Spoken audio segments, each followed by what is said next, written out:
Chers jeunes, bonjour! Voilà une petite vidéo que je tourne le soir pour que vous puissiez la voir toute fraîche demain matin, mercredi. Aujourd'hui, la question qui était retenue, c'est la Trinité. C'est quoi ce truc? Pourquoi est-ce qu'on est obligé d'avoir un Dieu aussi complexe, aussi compliqué chez les chrétiens? C'est quoi en fait? Pourquoi un Dieu en trois personnes? Pourquoi est-ce qu'on a été obligé d'inventer ça, de pondre ça? Eh bien, chers amis, si on parle de Trinité, c'est parce qu'on croit en Jésus. Et Jésus, il a parlé de Dieu de plusieurs façons. Jésus était juif et il priait le Dieu unique. Il invoquait le Dieu unique que les juifs ont toujours prié. Et donc, il y a un seul Dieu. C'est non négociable. Et en même temps, Jésus, il dit des choses étonnantes comme le Père et moi, nous sommes un. Et puis tous les miracles qu'il fait, il montre que Jésus a quelque chose de divin et Dieu en fait. Quand il dit aux Juifs, quand il fait des miracles le jour du sabbat, et qu'il dit aux Juifs, le Fils de l'homme, je suis maître du sabbat. Ça veut dire quand même, je suis maître du jour où Dieu se repose. C'est moi qui gère le repos de Dieu, excusez-moi. Ça veut dire je suis Dieu en fait. Et donc on se retrouve, vous voyez, avec Jésus qui nous dit, il y a un seul Dieu. Et en même temps il dit, je suis Dieu comme mon Père. Et donc en fait, il nous explique qu'ils sont plusieurs à être Dieu unique. Et puis, en même temps, il dit le Père et il dit moi. Il dit pas je suis le Père. Et donc, si on veut suivre Jésus, si on se dit mais oui, il nous révèle vraiment Dieu, on est obligé de tenir ces deux choses-là. Il y a un Dieu unique et il y a plusieurs trucs dedans. La question c'est quoi ces trucs? Eh bien, pour comprendre un peu mieux comment ça peut marcher, ce que c'est ce Dieu unique en trois,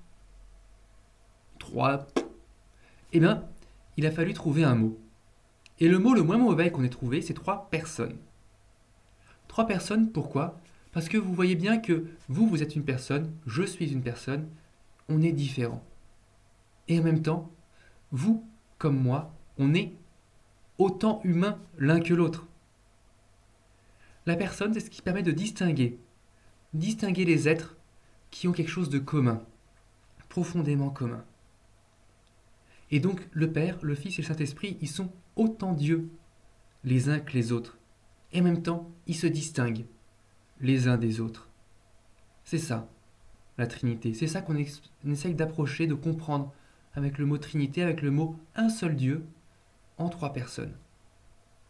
Les trois sont autant Dieu les uns que les autres et en même temps, ils sont un. On ne peut pas les séparer.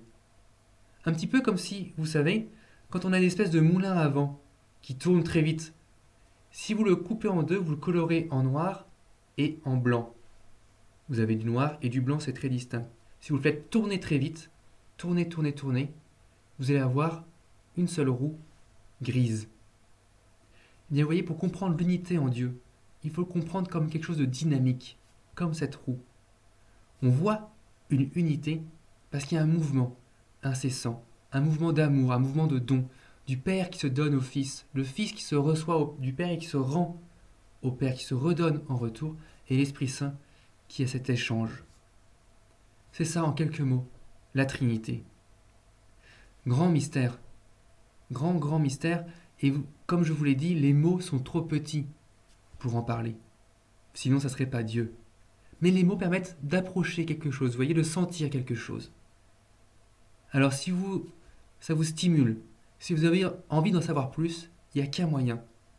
Ça s'appelle la prière contemplative. Posez-vous en silence et regardez Dieu. Regardez Jésus, le Fils de Dieu, Dieu le Père et l'Esprit Saint qui se donnent constamment l'un à l'autre. Et vous allez voir que petit à petit, sans trop de mots, vous allez entrer dans ce mouvement et pouvoir le comprendre, plus profondément le comprendre de l'intérieur. Alors, à vos prières, bonne route et puis bonne découverte de la Trinité.